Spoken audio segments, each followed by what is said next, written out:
The Z141 is the main event reward in the current Battlepass called Flying Dragon. Now, this vehicle originally, at first glance, makes me think a lot of vehicles we already have in the game. The Type 60 found in the Japanese tech tree, the M50 Ontos found in the American tech tree, and even kind of a bit like the Firos, a recent event vehicle for the Italian ground tree. Yet, this vehicle is actually very fun. The Z141 has an interesting armor layout. It just kind of can be a little bit cheesy sometimes. You fire a pretty decent heat round and also have access to Hesh, and you obviously have the two barrels.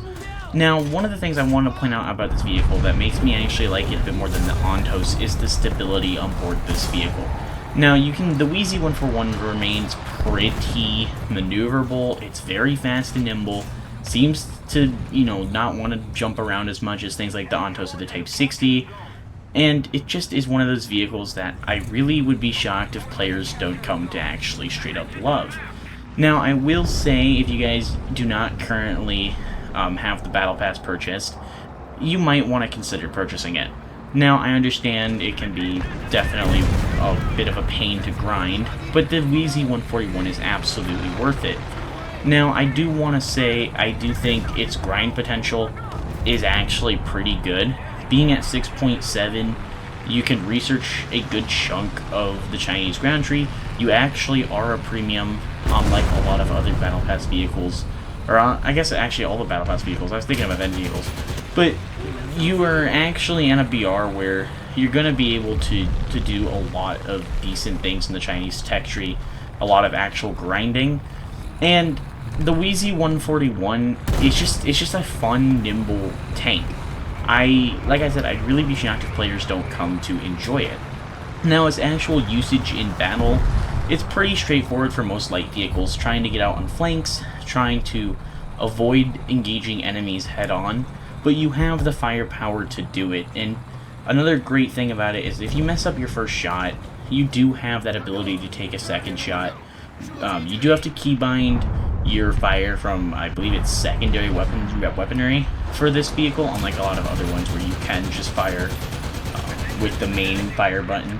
But I honestly don't necessarily dislike that, and it actually lets you, have a true, air quotes, secondary weapon system. Now, I didn't really mess around with the Hesh round at all. I'm not a big fan of Hesh, but I think you can make it work with the heat round perfectly fine. The Hesh round is kind of just there as a secondary. You do get 9 rounds per barrel, 18 in total. I would definitely suggest taking the full ammo count.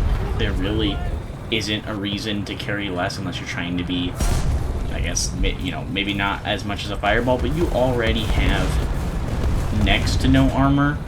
So, I mean, even if you carry limited ammo, it's sort of the same spot.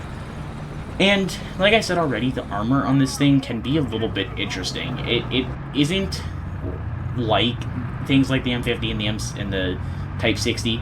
You can survive a lot of rounds, and I have, and it kind of goes to just kind of surprise me from time to time because the vehicle does not act like a normal, I want to say a normal light tank. It actually has some weird armored characteristics. Now, I will say your crew has a little less survivability than I would like, especially your driver. You do have only 3 crew members, so, once you lose 2, you are unfortunately, dead. Your driver is the most vulnerable of the 3. That's the one I always seem to lose. And this vehicle is, for the price of the Battle Pass, which you can get for 2,000 GE or 2,500 GE if you get some of the bonus points, it's worth it. I think it is worth that price tag. You could technically also wait and purchase it.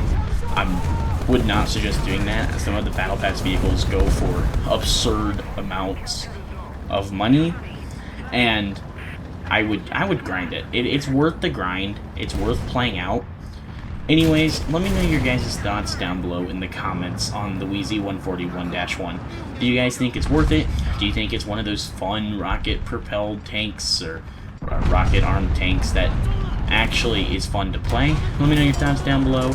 If you guys are not already subscribed, please consider hitting that like button and subscribing. Hope you guys have enjoyed this video, and I'll see you guys in the next one.